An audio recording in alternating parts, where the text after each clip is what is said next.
Assalamualaikum warahmatullahi wabarakatuh. Waalaikumsalam warahmatullahi wabarakatuh. Alhamdulillah kembali lagi di Tudang Podcast Stayal Purka Makassar. Yang pada kali ini kedatangan narasumber dari mahasiswa baru Stayal Purka Makassar tahun 2022. Seperti biasa, Tudang Podcast Stayal Purka Makassar membahas putar perkembangan Stayal Purka Makassar dan progresif dialektis mahasiswa Islam. Sebelumnya kepada adik-adik mahasiswa baru, baiknya memperkenalkan diri dulu kepada. Assalamualaikum warahmatullahi wabarakatuh. Jadi perkenalkan, nama saya Rahmatul Hajat. Saya dari Prodi PAI, jurusan Tarbiyah, asal dari Sidrap. Bismillahirrahmanirrahim. Assalamualaikum warahmatullahi wabarakatuh. Waalaikumsalam warahmatullahi wabarakatuh. Perkenalkan, nama saya Aldiansyah, Prodi PAI Tarbiyah, angkatan 2022, asal dari Kalimantan Timur. Bismillahirrahmanirrahim. Assalamualaikum warahmatullahi wabarakatuh. Nama saya Ade Hamzah Hamja, dengan jurusan dakwah dengan Prodi BPI. Asal saya Maros Patene. Bismillahirrahmanirrahim. Perkenalkan, nama saya Muhammad Sabir. Saya dari jurusan PAI. Saya tinggal di Maros. Santai saja. Dari sisi kegantengan mahasiswa baru tahun 2022 ini, tampaknya kadar kegantengan saya meredup juga ini di samping adik-adik mahasiswa ini. Yang pertama, kepada adik-adik, apa motivasi paling berkesan sehingga masuk di Stayal Purka Makassar, utamanya yang dari jauh, Sidrap, Kalimantan. Ya. Kalau ditanya tentang motivasi atau mungkin tujuan bisa gabung di sini, sebenarnya kalau mau bicara jujur ya nasib sebenarnya, tapi ya nasib kan. Tapi kalau kemarin itu pas sempat sampai di tempat ini, ya jujur ekspektasi itu beda jauh dengan realita. Tapi ada satu pesan dari seorang pendakwah Arimatea dari yayasan saya juga. Dia pernah berpesan seperti ini: kalau kau memang ingin sesuatu yang dalam dakwah, artian kau memang bergerak dalam dakwah, pasti penuh dengan perjuangan. Dan perjuangan itu pasti berat. Jadi kalau nanti kau temukan perjuanganmu belum terasa berat, berarti kau belum benar-benar dalam dakwah. Yaitu yang sampai sekarang saya ingat. Jadi pas masuk pintu gerbang, saya rasa perjuangan betul sudah di sini. Berarti di sini dakwahnya betul-betul jalan. Karena ya mohon maaf, bukan ingin mengkritik kampus lain, tapi memang kenyataannya seperti itu.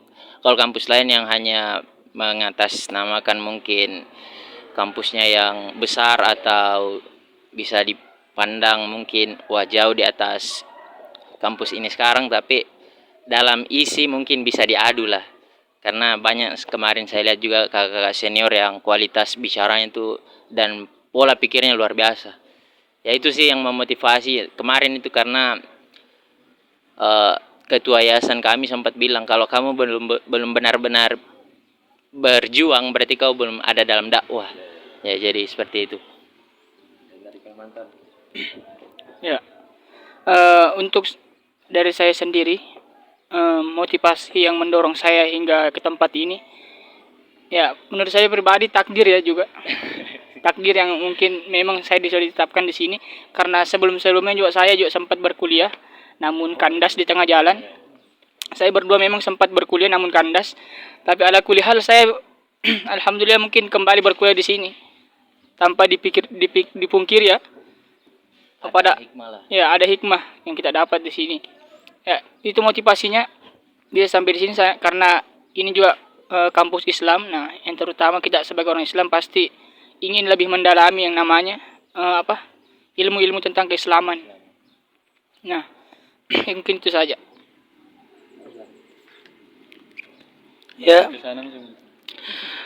salah satu motivasi yang mendorong saya untuk bergabung di STI Al Furqan Makassar ini, saya ini baru keluar dari yang namanya siswa. Ya. Kenapa saya mendorong besar diri saya untuk masuk di sini? Karena ada salah satu ilmu yang saya kejar dalam sini, yaitu ilmu dakwah. Kenapa saya masuk di sini? Karena salah satunya yakni ingin memperluas wawasan dakwah saya sehingga bisa menjadi dai yang terkenal, bukan yang terhebat tapi yang terkenal. Terima kasih.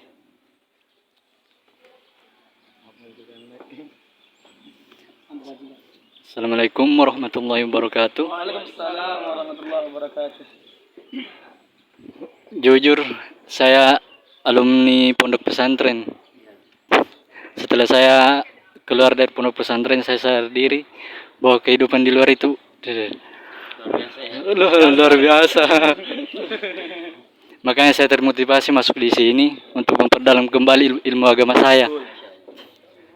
Karena kalau dilihat luar sana liar sekali. Liar sekali. Makanya sekian.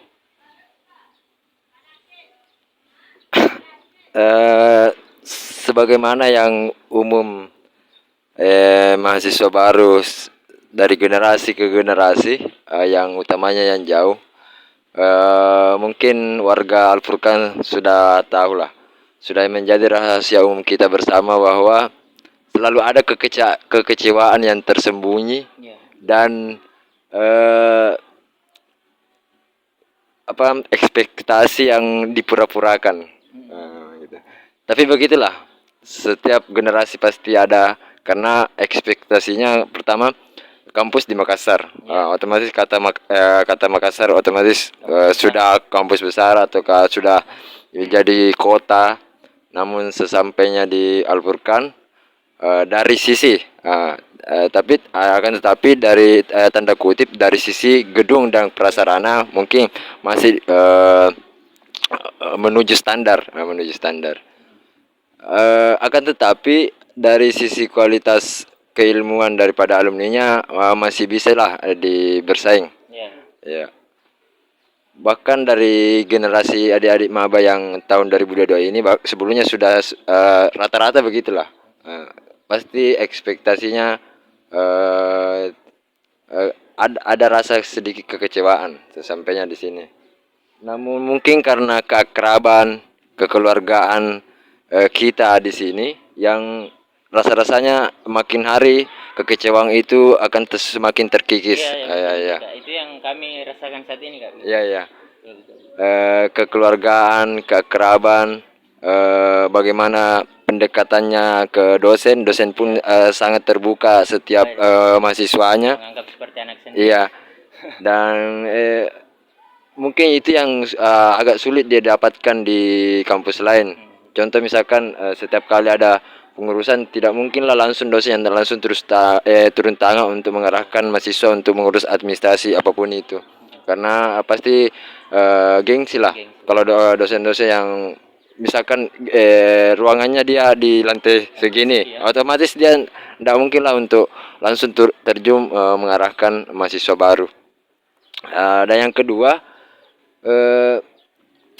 motivasi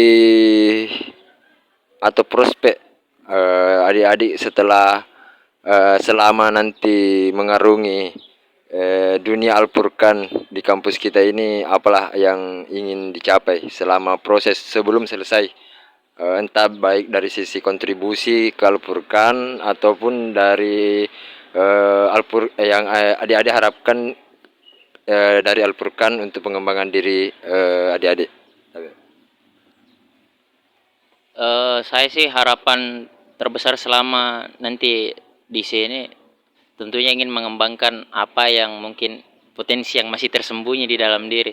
Ya, karena banyak saya lihat di sini dosen-dosen ya atau kakak-kakak senior yang bisa membantu lah untuk menggali apa sih sebenarnya potensi dalam diri ini. Karena kayak contoh kecil, mungkin saya salah satu orang yang suka dalam diskusi atau mungkin bisa juga dalam tanda kutip bahasa lah, bahasa. Ya, saya sangat senang ketika ada organisasi-organisasi yang bisa mengembangkan bakat itu ya. Di situ tentunya yang membuat semangat lagi dalam ya, tanpa melihat apapun itu, karena kita hanya mengajar keilmuannya. Dan tentunya itu juga hubungan timbal balik yang kami juga cari. Mungkin nanti setelah selesai di sini atau sebelum selesai lah, mungkin bisa nanti saling membantu dalam dakwah, karena kami juga salah satu orang yang dibiayai oleh yayasan terus terang.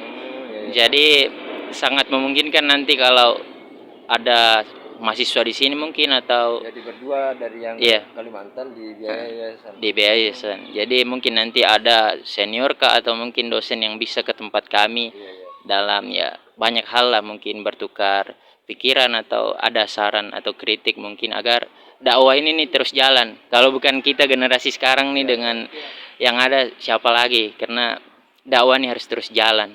Ya, kalau itu sih tujuannya dan motivasi selama ada di sini juga.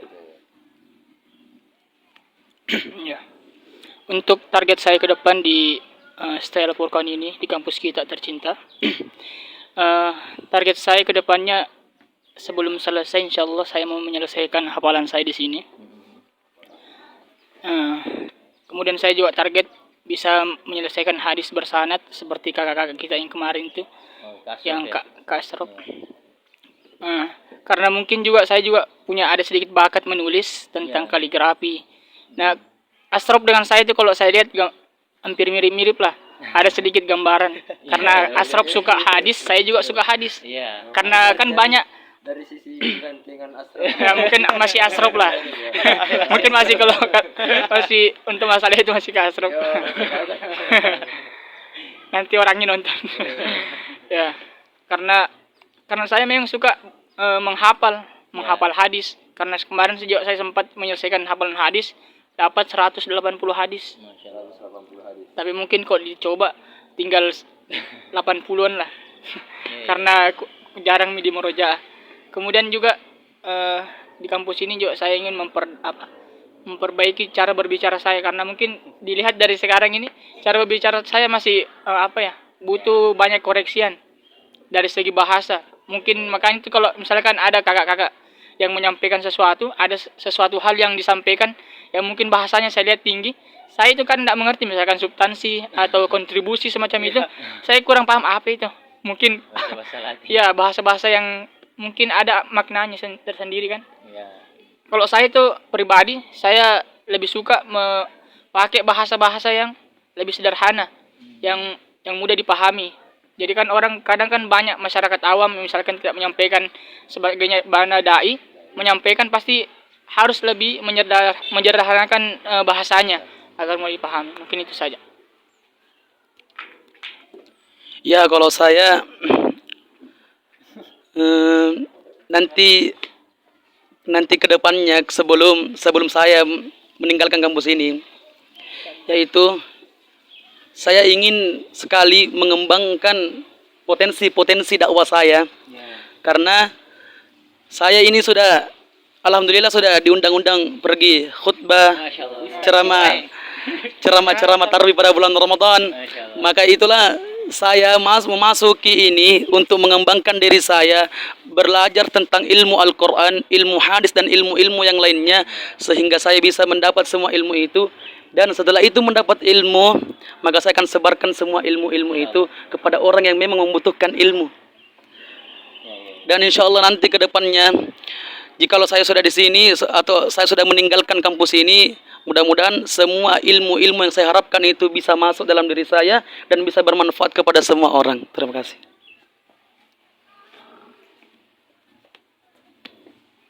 Bismillahirrahmanirrahim. Assalamualaikum warahmatullahi wabarakatuh. Waalaikumsalam. Motivasi saya untuk masuk di sini, jujur, saya ingin mendapat titel. Selain untuk mendapatkan titel, tujuan utamanya saya itu yaitu adalah mendapatkan keridhaan Allah Subhanahu wa taala. Amin. Karena ilmu tanpa ridho tidak bakal mudah untuk diamalkan. Cukup sekian dari saya. Mungkin sesi terakhir, satu kata buat Al-Furqan, satu kata saja, atau satu istilahnya ada gium, satu frase yang menggambarkan Al-Furqan. Kalau satu kata untuk Al-Furqan, mahabbah. Jaya. Terhebat.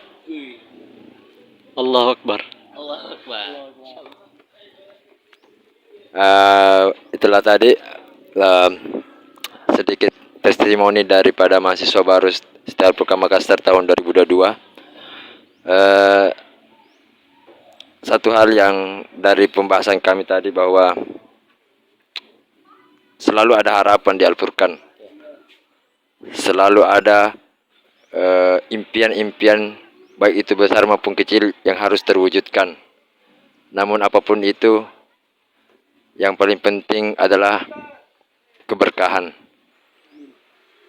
Lembaga maupun instansi itu bukanlah soal bagaimana ilmu itu akan diterapkan, namun keberkahan itulah yang menentukan bagaimana Tuhan meridhoi keilmuan seseorang.